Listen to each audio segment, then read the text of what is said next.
저는 교회가 어떻게 세워졌는가, 교회가 세워지고 그 다음에 교회가 개척이 되고 교회가 확장이 되고 확산이 되고 교회가 전 세계로 확장되는 그 과정을 보여주는 말씀이 바로 사도행전입니다.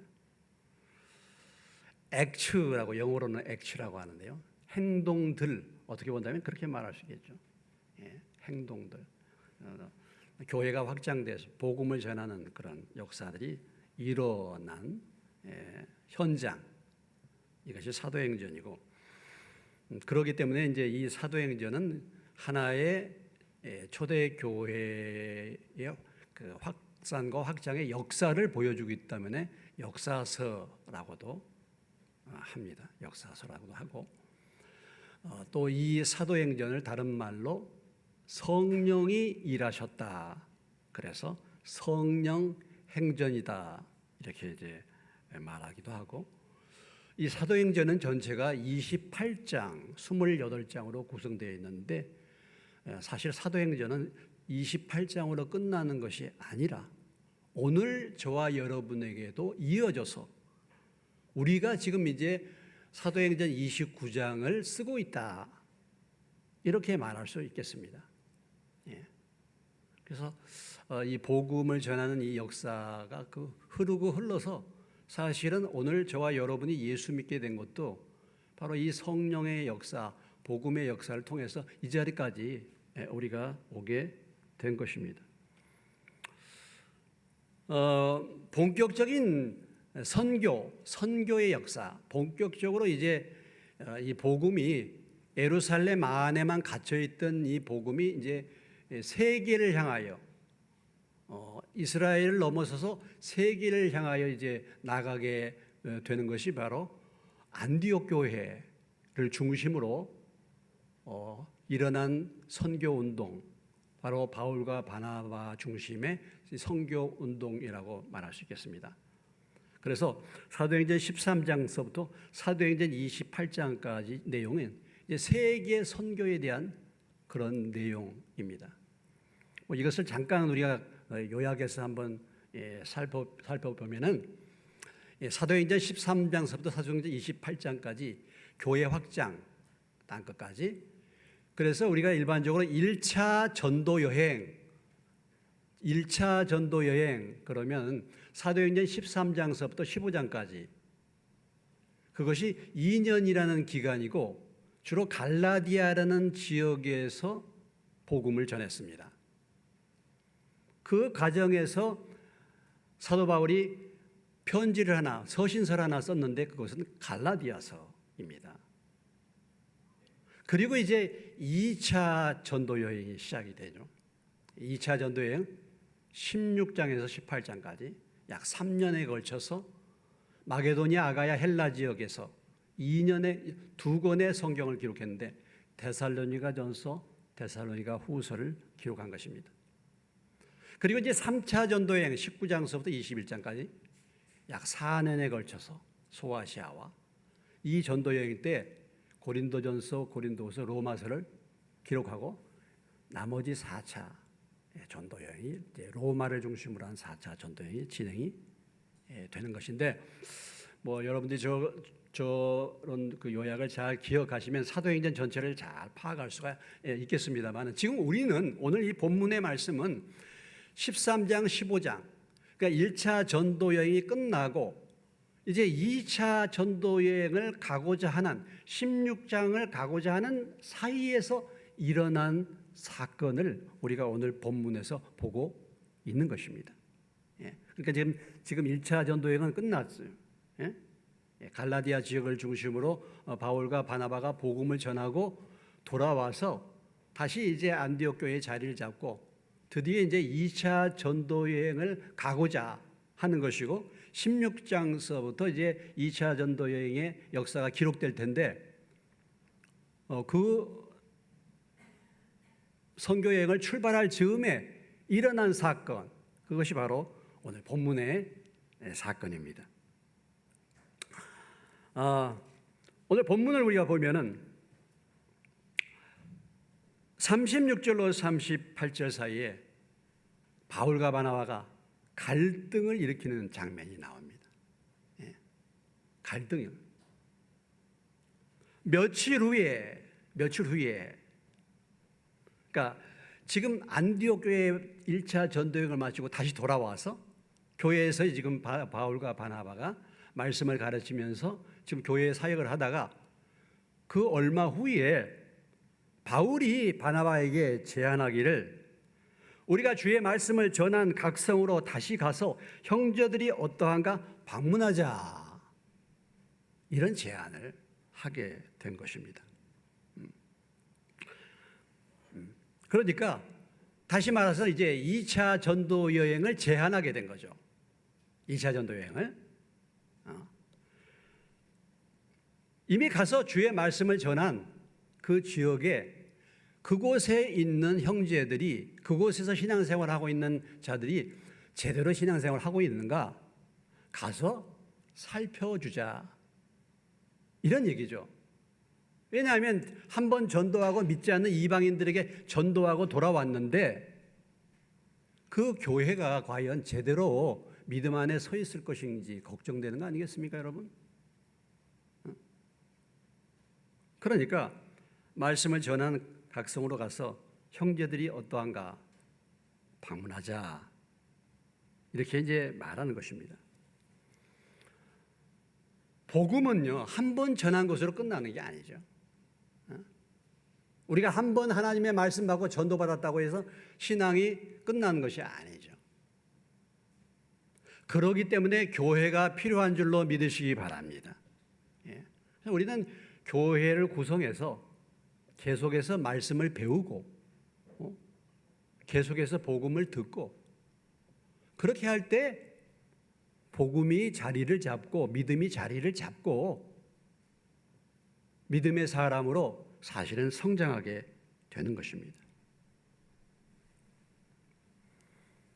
전도한 교회에 대한 염려, 그들에 대한 염려가 있는 거죠, 바울의 마음 가운데. 그리고 그들을 어떻게 하든지 간에 말씀으로 믿음으로 세우려고 하는 그런 열망이 이 바울 안에 있었다라는 것을 볼 수가 있습니다. 고린도서 11장 28절로 29절에 가보시면은 이 외에 일은 고사하고 아직도 날마다 내 속에 눌리는 일이 있으니 곧 모든 교회를 위하여 염려하는 것이라. 누가 약하면 내가 약하지 아니하며 누가 실족하게 되면 내가 애타지 아니하더냐.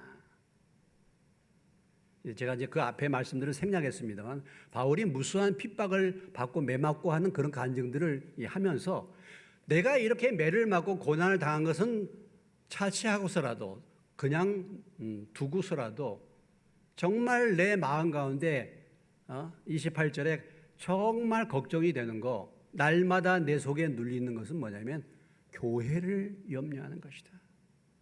교회를 염려. 이것이 바울의 관심이면 교회, 성도들, 그들이 믿음 안에 제대로 서 있는가, 이것이 바울의 관심이에요. 골로새 1장 28절로 29절에 우리가 그를 전파하여 각 사람을 권하고 모든 지혜로 각 사람을 가르치면 각 사람을 그리스도 안에서 완전한 자로 세우려 함이니 이를 위하여 나도 내 속에서 능력으로 역사하시는 이의 역사를 따라 힘을 다하여 수고하노라. 갈라디아서 4장 19절에서 바울이 이렇게 표현합니다. 나의 자녀들아, 너희 속에 그리스도의 형상을 이루기까지 다시 너희를 위하여 해산하는 수고를 한다 그랬습니다. 요즘에 그런 뉴스를 듣기도 하죠. 그냥 아이를 낳아서 키우기 어려우니까 그냥 맡긴다든지 버린다든지 그런 일들이 있지 않습니까? 그렇게 그냥 낳는 것으로 끝날 수도 있죠. 그러나 한 생명을 태어나게 만들어서 그가 어른이 될 때까지 키우는 것은 얼마나 힘들고 어려운 일인가, 얼마나 많은 에너지가 필요하고 얼마나 많은 수고와 섬김이 필요한가라는 것이죠. 영적인 일은 더 두말할 필요가 없죠. 우리가 복음을 전해서 어떤 사람이 예수 믿어 구원을 받았어. 그 사람이 믿음 안에 서기까지는 그냥 바로 되어지는 것이 아닌 것입니다. 바울이 이렇게 해산하는 수고를 한다 그랬잖아요. 해산하는 수고. 한 사람이 예수 믿어서 믿음 안에 설 때까지 그래도 하나님의 자녀답게 믿음 안에 말씀 안에 서기까지는 얼마나 힘들고 많은 어려운 과정이 필요합니까? 해산하는 수고를 한다 이렇게 말했죠.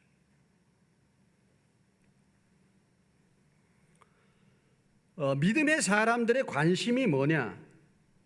예수를 믿게 되고 성령이 그 심령 가운데 찾아오게 되면은 나타나는 현상이 무엇입니까? 사도행전을 통해서 우리에게 보여주고 있는 것은 무엇이냐면 결코 나 혼자 가만히 있을 수 없다는 것입니다. 내가 복음을 믿고 복음을 받았으면은 이 복음이 내 안에서 머무를 수가 없는 거예요. 우리가 사도행전 1장에 성령이 임하시니까 어떤 현상이 일어났습니까? 말씀 그대로 성령이 너에게 임하시면 너희가 권능을 받고 예루살렘과 온 유대와 사마리아와 땅끝까지 이르러 내 증인이 되리라. 말씀하신 대로 성령이 우리에게 오시면은 우리가 그냥 가만히 있을 수가 없는 것이죠. 내가 예수 믿고 구원의 은혜를 받았다. 그러면은 내 혼자서 그것을 가만히 있을 수가 없는 것입니다. 누구에게인가 이것을 소개해 줘야 되는 것입니다. 말해야 되는 것입니다. 만약에 내가 예수를 믿어 성령이 내게 오셨는데 내가 가만히 있다. 그 사람은 성령을 받은 사람이 아니에요. 물론 세월이 흘러서 성령 충만함을 상실하고 그 믿음이 연약해져서 복음을 왕성하게 증거하지 못한다 할지라도 분명한 것은 예수 믿은 사람들은 가만히 있을 수 없어요. 이것을 전해야 하는 것입니다. 그러니까 이 초대교회가 이루어진 걸 보면 성령이 임했는데 복음을 전하니까 핍박이 오니까 어때요? 다른 데 가서 또 전도하잖아요. 다른 데 가서. 그 열정으로 가득 차 있습니다. 영혼들에 대한 관심으로 가득 차 있는 거죠. 뭐 늘 얘기하지만 내가 어떤 곳에 가서 정말 맛있는 음식을 먹었어요. 너무 맛있어. 주변에 그 식당 소개하지 않겠습니까? 어느 식당이 좋은가 하고 물어보면 그 식당 소개하고 추천해 주지 않겠습니까, 여러분? 하물며 식당이라든지 그 외에 좋은 것을 내가 경험하면 다 소개하기를 원하는데 내가 예수 믿어 복음을 듣고 내 영혼이 성령을 받아서 거듭나고 구원받았다. 그런데 가만히 있는다? 이것은 그 사람의 생명이 없는 것입니다. 예수 믿으면 성령 받으면 눈이 달라지고 가치관이 달라져요. 가치관이 달라져요. 영혼이 불쌍히 보여요. 영혼이 보이기 시작합니다. 이 육체적 것만이 보이는 것이 아니라 영혼이 보이기 시작하는 거예요. 그래서 어떻게든지 복음을 전하고 그들을 믿음 안으로 세우는 것, 이것이 사실은 바울의 관심이야. 사실은 믿음이 있는 사람들의 관심은 그거지 않습니까?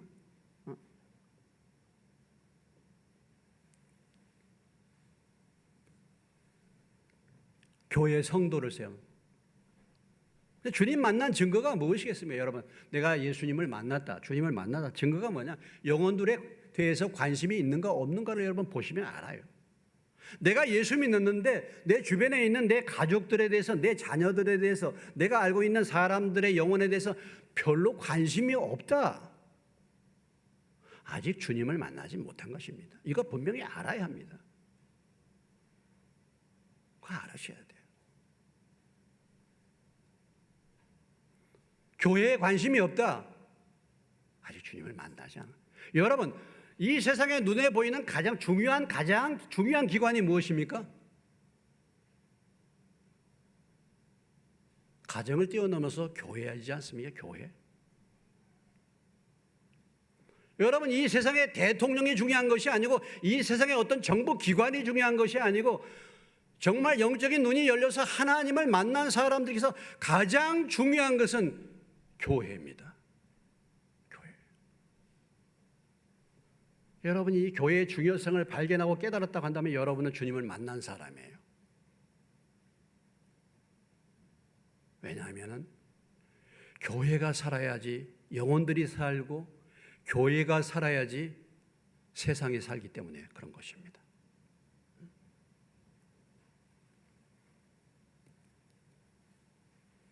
근데 우리가 예수 믿는다고 하면서 우리의 신앙은 다 내 안에 갇혀 있어요. 내 안에. 내 안에만 갇혀 있어요. 늘. 나를 벗어나지를 못해. 내 가정 안에 갇혀 있어요. 어쩌면 또 내 교회 안에 갇혀 있는 사람들, 교회 안에만. 내 교회야. 내 교파 안에만 갇혀 있는 사람들이 있어. 진짜 복음이 임하게 되면요, 성령을 받게 되면 이것을 뛰어넘는 것입니다. 이것을 뛰어넘어요. 나를 뛰어넘는 거예요, 여러분. 뛰어넘.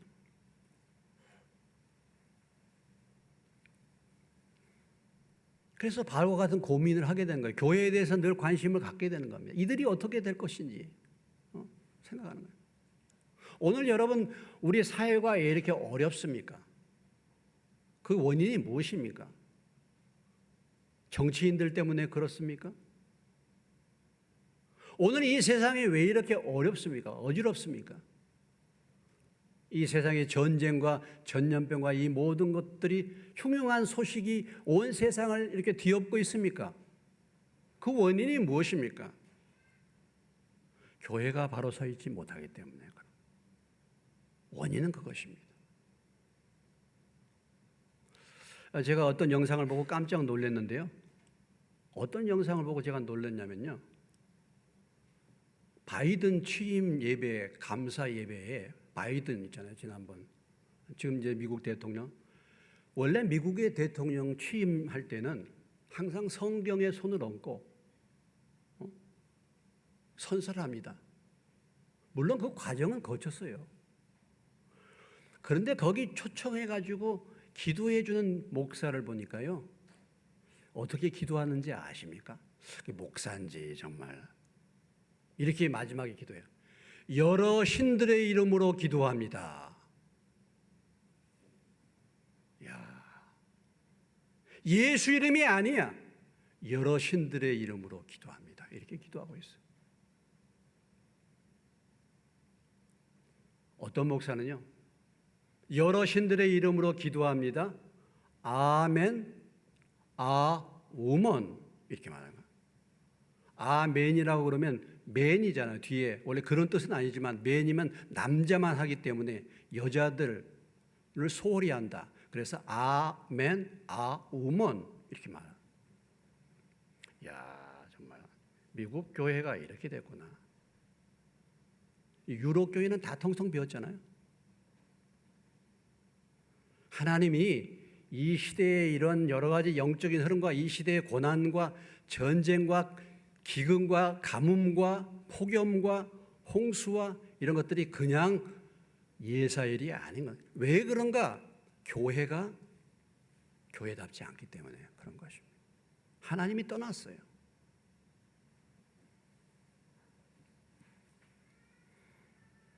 오늘 우리들은 우리 교회 한국 교회는 어떻습니까? 한국 교회는 예외입니까?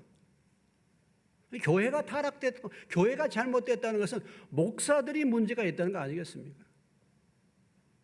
지도자들이 문제 있는 거 아니겠습니까? 저 같은 사람이 문제죠. 여러분, 우리가 신앙생활하고 내가 예수 믿으면 교회에 관심을 가져야 돼. 관심. 교회를 대하는 여러분의 태도를 보면 저분이 신앙이 있는가 없는가를 알 수 있어요.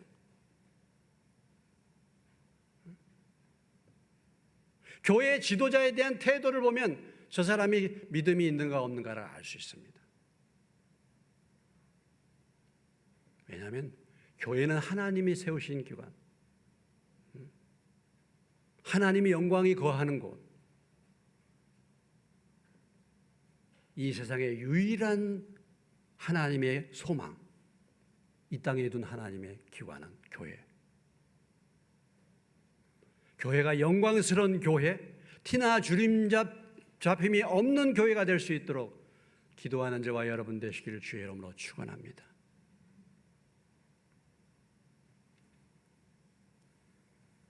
그래서 이렇게 바울의 마음, 전도하기를 소원하고 가서 복음을 전한 교회에 다시 가야 되겠다.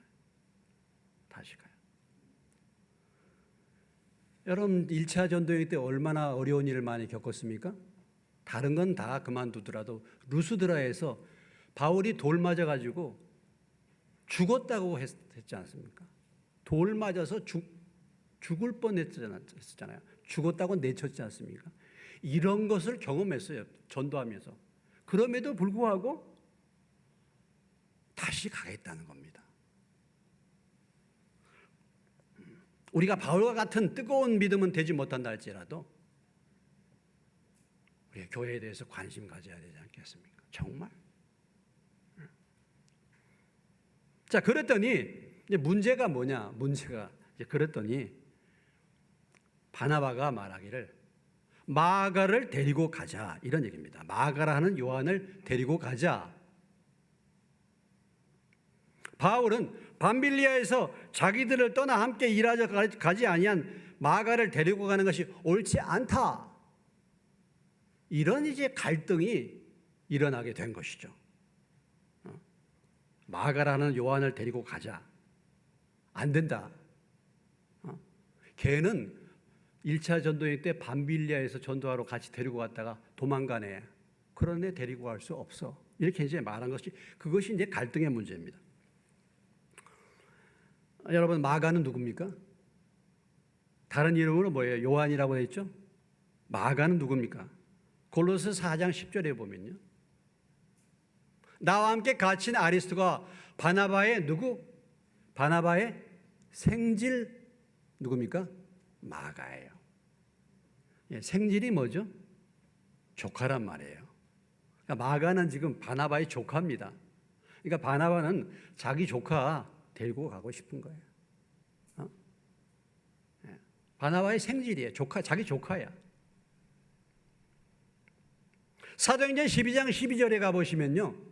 깨닫고 마가라는 요한의 어머니 마리아의 집에 가니 여러 사람이 거기에 모여 기도하고 있더라 그랬습니다.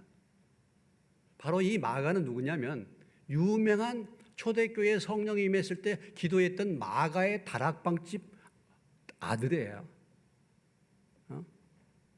그 집을 갖다가 마가의 다락방이라고 하잖아요. 그 어머니 마리아. 그래서 초대교회 성령이 임했던 그 다락방, 그 어머니가 마리아고 그 집 아들이 마가입니다. 그래서 그 유명한 마가의 다락방이 나온 거예요.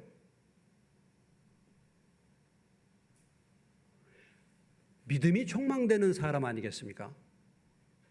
초대교회 역사가 그 집에서 일어났으니까. 그리고 바나바의 조카야. 그리고 우리가 생각해 보면은 마가가 누군지 다 아시죠, 여러분? 마가는 마가복음의 저자입니다. 우리가 읽는 성경 마태, 마가, 누가, 요한의 4대 그 복음서의 저자 마가를 말하는 거예요. 이 마가를 바나바는 데리고 가자는데 바울은 안 된다 그랬어요. 왜? 사도행전 13장 13절에 그 사건이 기록되어 있지 않습니까? 바울과 및 동행하는 사람들이 바보에서 배 타고 밤빌레아로 있는 버가에 이르니 요한은 그들에게서 떠나 예루살렘으로 돌아가 버렸다. 그러니까 1차 전도 여행 때 데리고 갔는데 마가, 다시 요한이죠. 다른 이름은 중간에서 뭐예요? 가버렸다는 것입니다. 그래서 바나바는 데리고 가자. 바울은 안 된다. 그래가지고 뭐가 일어났습니까? 심히 다투고 갈라지는 일이 일어나게 됐다는 것이죠.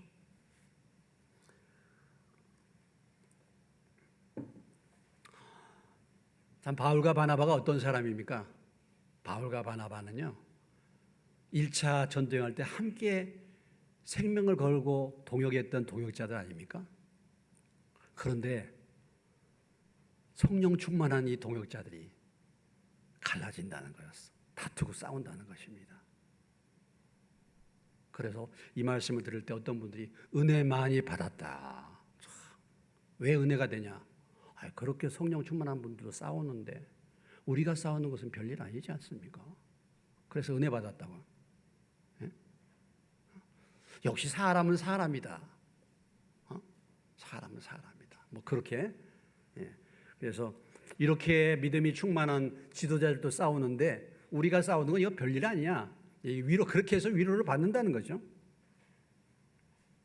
자, 바나바는 누구였습니까, 여러분? 바나바. 사도행전 4장 36절로 37절에 보면은 구브로에서 난 레이족 사람이 있으니 이름은 요셉이라. 사도들이 일컬어 바나바다 그랬습니다. 요셉은 이제 히브리어 이름이고 바나바는 그 당시 헬라식 이름이죠. 위로의 아들. 그러니까 이 바나바라는 사람을 얘기할 때 위로의 아들 이렇게 말했으니까 바나바는 어떤 사람이냐면 성품적으로 다른 사람을 잘 위로하는 사람이야. 그러니까 성품적으로 볼 때 위로하고 성품적으로 볼 때 상당히 뭐예요? 온화한 사람이다. 이런 것을 볼 수가 있습니다. 사도행전 9장 26절로 27절에도 보면은 사울이 예루살렘에 가서 제자들을 사귀고자 하나 다 두려워하여 그가 제자됨을 믿지 아니하니 바나바가 데리고 사도들에게 가서 그가 길에서 어떻게 주를 보았는지 말씀을 어떻게 했는지 하고 사울을 갖다가 다시 말해서 바울을 예루살렘 교회 중간에서 소개했던 사람이에요. 그러니까 예루살렘 교회에서 바울을 인정하지 않았어. 옛날에 우리를 핍박했던 그 사람이 예수 믿었다고 위험한 인물. 그런데 바나바가 중간에서 중재해가지고 바울을 예루살렘 교회에 소개했던 사람. 그러니까 이 바나바라는 사람은 여러 사람들을 잘 중재하라, 서로 화목해 하고 이런 성품을 가진 사람.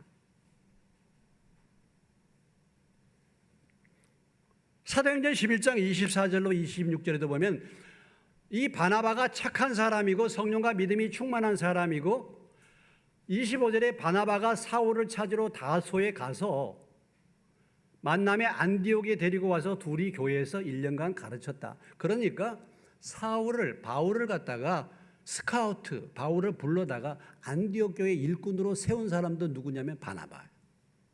그러니까 바나바는 사람을 이렇게 잘 케어하는 사람, 사람을 불러가지고 화목해 만들고 사람을 이렇게 세우는 그런 부드러운 사람이다. 이렇게 볼 수 있어요. 그러니까 마가 더군다나 자기 조카인데 한때 실수한 거 이거 용서할 수 있다 이거예요. 한때 실수했으니까 용서하고 데리고 가자 이런 것입니다. 다시 한번 기회를 주자 그런 거예요. 굉장히 포용력도 있고 정감이 있는 사람입니다. 근데 바울은 어떤 사람입니까? 바울은 어떤 사람이요? 밤빌리에서 우리를 떠나서 함께 가지 않는 마가를 데리고 간다니 이거 안 된다. 바울은 어떤 사람이요? 바울은 분명한 사람이죠. 분명한 사람. 아니 여러분 심지가 분명한 사람이야. 바울은 사명과 목표가 분명한 사람이에요. 아니 지금 선교 가는데 말이죠. 지금 내가 돌 맞아서 죽느냐 마느냐 이런 위험한 일들을 경험하면서 선교를 하고 있는데 중간에 가버린 이런 얘를 데리고 가? 팀워크가 깨지는 거 아니에요? 아니 목숨을 다하고 마음을 다해서 가는 것도 지금 시원치 않은데 중간에 말이죠. 가버리면 얼마나 낙심하게 만들고 팀워크를 방해합니까? 선교를 하는데 이럴 수가 있어? 이런 애를 데리고 가면 안 돼. 우리가 하나님의 일을 위해서 사명을 가지고 일하는데 사소한 인정 그거 버려. 우리에게 준 사명 따라서 목표 따라서 가야 돼. 이런 사람은요 좀 과격하죠. 냉정하죠. 과격합니다. 실수를 용납 잘 안 하는 거죠. 준비가 덜 됐어. 아직 걔 문제 일으켜 어떻게 선교 여행 가는데 걔를 데리고 갈 수 있어? 마가를? 안 돼. 이런 것입니다. 여러분 어떻습니까? 이 바울과 같은 체질을 가진 사람들, 뭐 이런 사람들 담즙질이라고 말하죠. 기질적으로 이런 사람은 아주 사명과 목표가 분명하고 그것이 아니면 자릅니다. 이런 사람들은 보면 굉장히 뭐예요? 좀 냉정하죠. 냉정, 차갑습니다. 근데 바나바와 같은 사람, 그런 사람은 이렇게 사람들을 잘 이렇게 붙들어 가지고 이렇게 위로해주고 하는 사람이잖아요. 이런 사람의 문제는 뭡니까? 따뜻하긴 따뜻한데 뭐예요? 맺고 끊는 것이 분명하지 않을 수가 있습니다. 이런 사람은 우유부단해요. 맺고 끊는 것. 이 두 부분을 다 같이 갖추면 얼마나 좋겠습니까, 사람이? 그럼 좋겠죠. 끊을 때 끊고 용납할 때 용납하고 포용하고. 그러면 얼마나. 근데 그런 사람은 거의 없어요. 그런 사람. 가정에서도 보면은 가정에서도 어머니와 아버지가 이런 역할을 골고루 잘해야 돼. 교회도 역시 마찬가지입니다. 교회도 마찬가지. 교회가 목사가 바울과 같은 목사야. 그러면 장로님들이 바나바와 같은 장로님들이 돼야 돼요. 목사도 바울이고 장로님도 바울이다. 다 도망갈 수 있죠. 예. 그게 참 필요해요, 서로 간에.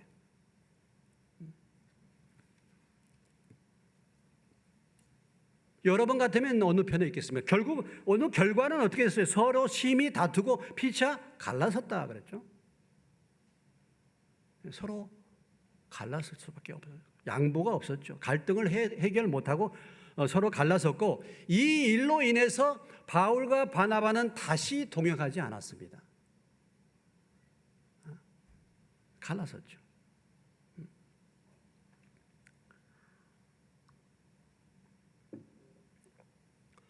여러분 같으면 어느 입장에 서겠습니까?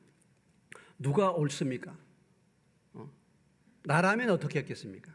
제가 이 말씀을 가만히 뭐 저라면 저는 바울의 입장을 택했을 것 같아요. 저 같은 사람은, 저 같은 사람은 바울의 입장을 택하죠. 선교 여행 갔는데 한번 문제 일으키던 나가, 아유 안 돼, 데리고 갈 수 없어. 저 같으면 그런 입장을 택했을 것 같아요. 여러분은 어떤 입장을 택한? 근데 누가 옳은가, 누가 뭐 잘못된가, 이것을 사실 말하기는 어려운 문제입니다. 이것은요. 이것은 같은 복음, 같은 말씀을 가르치는데 문제는 뭐냐면은 일하는 과정에서 일어나는 방법론에서 문제가 생긴 거 아니겠습니까? 방법론의 문제가. 마가를 데리고 가느냐 데리고 가지 않느냐 방법론에서 문제가 생긴 것이지, 복음을 전하고 교회를 세우자는 이런 중요한 목표에서 문제가 생긴 건 아니잖아요. 그런 건 아닙니다. 물론 이런 갈등을 통해서 복음이 이제 다른 형태로 전파가 됐는데, 바나바는 마가를 데리고 배 타고 구브로, 자기 고향이 구브로인데 구브로로 가서, 성경 역사에는 나타나지 않지만 바나바도 마가를 데리고 구브로에 가서 분명히 복음을 전했을 거란 말이죠.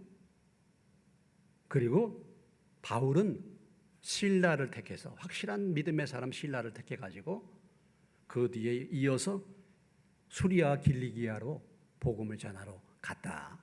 교회를 그래서 경고케 했다. 그러니까 갈등은 있었지만은, 그러나 중요한 목표와 사명이 잘못된 것은 아니었다라는 것이죠. 인간의 약점에도 불구하고 복음 전파가 지속이 된 것입니다.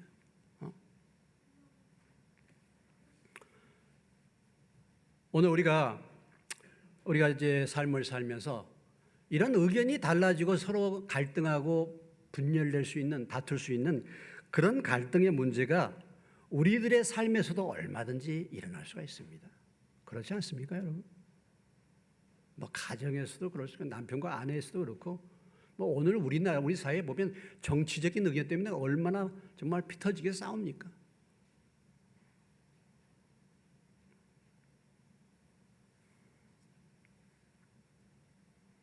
가능하면은 우리가 타협점을 어찌되든 간에 가능하면 타협점을 모색해야 되지 않겠습니까? 왜냐하면 할 수 있거든 너희로서는 모든 사람과 더불어 뭐 하라고 했어요? 화평하라 하셨기 때문에 가급적이면 타협점을 찾아야 되는데 결국은 타협점을 찾지 못하고 갈라지게 됐습니다. 그러나 우리가 다투고 갈등할 때 한 가지 알아야 될 것은 뭐냐면 적어도 상대를 적으로 대하지는 말아라라는 거죠. 적으로 대하지는 말아라. 원수로 대하지는 말아요. 그리고 중요한 것은 그 중요한 목표가 중단되어서는 안 된다는 것입니다. 무슨 얘기입니까? 하나님의 사역이 중단되어서는 안 된다. 여러분, 자 지금 여와 야가 싸웁니다. 여가 야와 싸우는데 여와 야가 싸워서 의견이 달라 싸우는 목적이 뭐냐? 나라가 잘 되는 것을 위해서 하는 거예요. 이 목표를 잊지 말아야 되는데 문제는 뭐냐면 싸움을 싸우는데 자기 당의 어떤 유익을 위해서만 싸우는 거야. 이게 문제인 거예요. 정말 어떤 정책과 어떤 의견이 진짜 나라의 장래를 위해서 정말 이것이 필요하다. 거기에는 그 목표는 놓치지 말아야 되는데 그게 아니에요.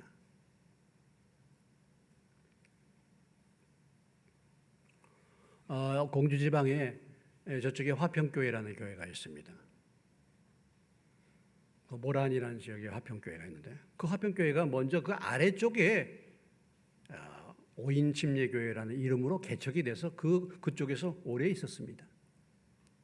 근데 그 화평교회 현재 자리에 장로님이 땅을 내놨어요. 땅을 내놨고 우리 교회가 조금 옮겨서 좀 크게 예배당을 짓고 복음을 전하자. 그 장로님이 헌신해가지고 그 땅을 내어놨습니다. 그 땅에다가 이제 건축을 하려고 하는데 기존의 오인교회 옛날에 이렇게 했던 분들이 반대하는 거예요.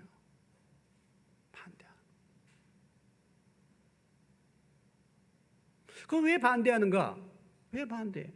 아니 땅을 기증했고 더 교회를 더 잘 보이는 곳에 더 이렇게 잘 지어서 합시다 그러면 마음을 합해서 할 수 있는 건데 반대를 해. 그거 참 아주 힘들어 어려워. 제가 그때 지방에 거기 그 분쟁 조정위원회 위원이었는데요. 제가 그때 내린 결론은 예수 믿는 사람들이 싸우면 방법이 없다.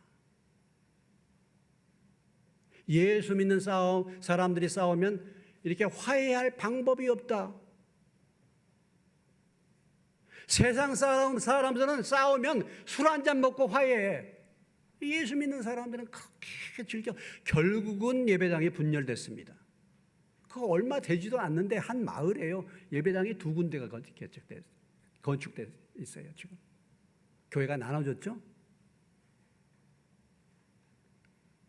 그러니까 이게 참 왜 우리가 이사를 가고 왜 이렇게 해야 되느냐? 목표를 상실하니까 결국은 뭐냐? 시기 질투, 나의 고집 이런 것을 붙들기 때문에 그런 결과를 가져오게 된 것입니다.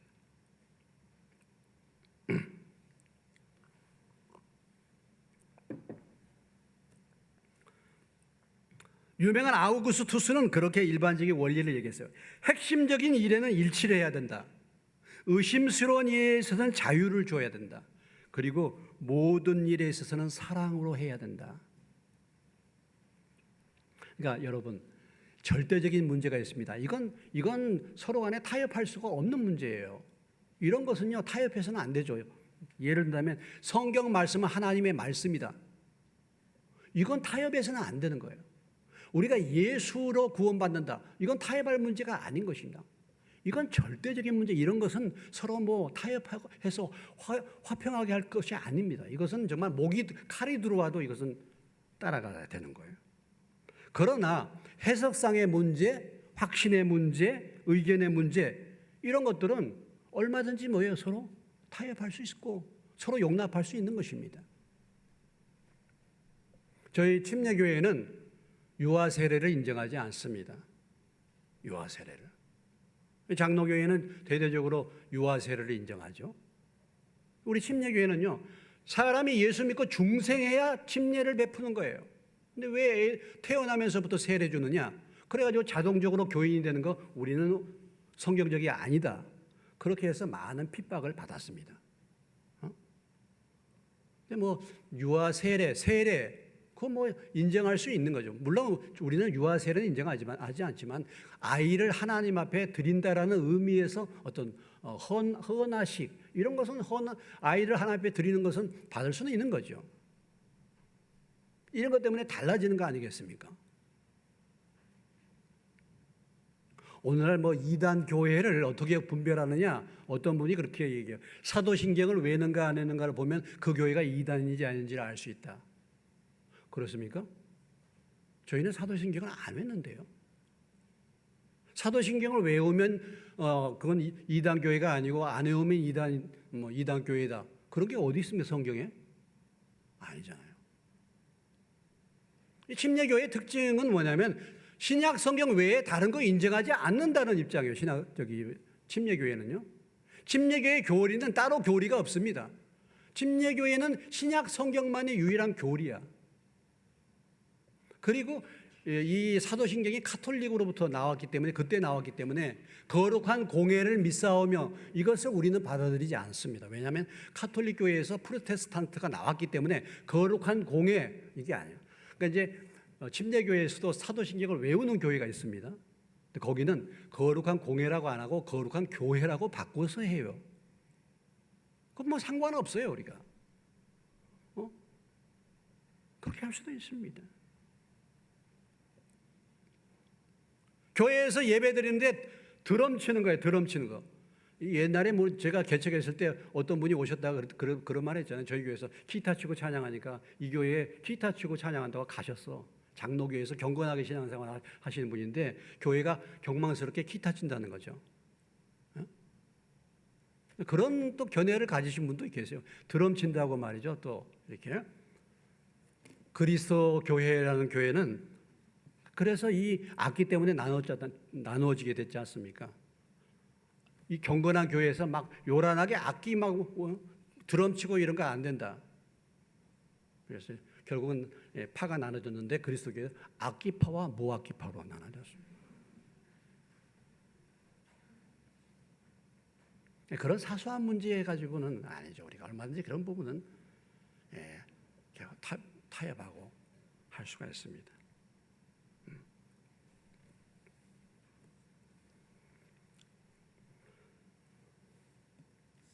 누가 옳다, 누가 그러다 말할 수 없는 거죠. 근데 사실 실제적으로 우리가 이제 이렇게 해서 헤어졌는데 나중에 마가를 보시면요. 디모데후서 4장 11절에 가보시면 누가만 나와 함께 있느니라 내가 올 때에 마가를 데리고 오라 그가 나의 일에 유익하니라. 누구 얘기입니까? 바울의 마지막 디모데후서 바울의 유언입니다. 이게 마가를 데리고 오라는 거예요. 마가를 버렸던 바울이 나중에 마가를 데리고 오나. 그가 나의 일에 유익하다. 이렇게. 그러니까 마가가 유익한 사람이 되었다는 것이죠.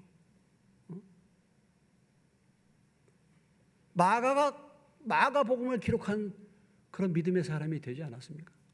마가는 바울과 더불어 활동했을 뿐만 바울에게도 도움이 되는 사람이었을 뿐만 아니라 베드로전서 5장 13절에 가보시면요. 택하심을 함께 받은 바벨론에 있는 교회가 너희에게 문안하고 내 아들 마가도 그리하느니라. 사도 베드로가 마가를 내 아들이라고. 그러니까 마가가 변화를 받았다. 한 번의 실패, 옛날에 과거에서 잘못한 거, 그러나 하나님이 나중에 이렇게 마가를 변화시켜서 하나님 교회에 없어서는 안 될 이런 귀한 일꾼으로 사용하신 줄로 믿으시기 바랍니다. 우리의 한 번의 실패, 우리의 어떤 뭐 잘못된 거 이런 것들 하나님은 얼마든지 변화시킬 수 있고 우리를 나중에 얼마든지 하나님 앞에 귀하게 쓰임받을 수 있는 일꾼으로 삼으실 수 있다는 것을 이 마가는 우리에게 말씀해 주고 있는 거예요. 마가가 어떻게 이렇게 변화를 받았습니까? 마가가 이렇게 변화받은 가장 중요한 공로자는 누구겠습니까? 바로 바나바죠. 바나바 같은 사람을 만났기 때문에 마가가 변화받은 거 아니겠습니까? 그런데 바울의 입장에서 보면요, 지금 선교 현장에 나가는 데는 마가를 데리고 갈 수는 없어. 그러나 오랜 세월을 두고 볼 때 하나님은 마가를 붙들어 주시고 그를 돌봐서 결국은 하나님의 일꾼으로 만드셨다라는 것입니다. 자, 오늘 그래서 결국은 이제 분리돼서 제2차 전도 여행이 바로 바울과 실라와의 그 사역이 이제 중점적으로 펼쳐지는데, 오늘 우리가 이 말씀을 돌아볼 때 다시 한번 우리의 신앙을 돌아보고, 나는 어떤가? 나는 과연 교회에 복음을 전하는 일에 얼마만큼 관심을 가지고 있는가를 우리가 한번 돌아봐야 할 것입니다. 또 하나는, 나도 이 세상 살면서 누구와 갈등을 겪는데 그것이 과연 주님의 일에 방해가 되고 있지는 않는지 우리가 한번 돌아봐야 할 것입니다. 그래서 인생의 삶에 갈등이 없을 수가 없고 다툼이 없을 수가 없습니다. 그러나 그 가운데서도 정말 하나님의 일에 방해가 되지 않도록 서로 간에 할 수 있는 것은 화평한 가운데 하나님의 인도를 따라서 아름다운 열매를 맺고 일들을 잘 추진해 나갈 수 있는 저와 여러분이 되시기를 주의 이름으로 축원합니다. 기도하겠습니다. 하나님 아버지,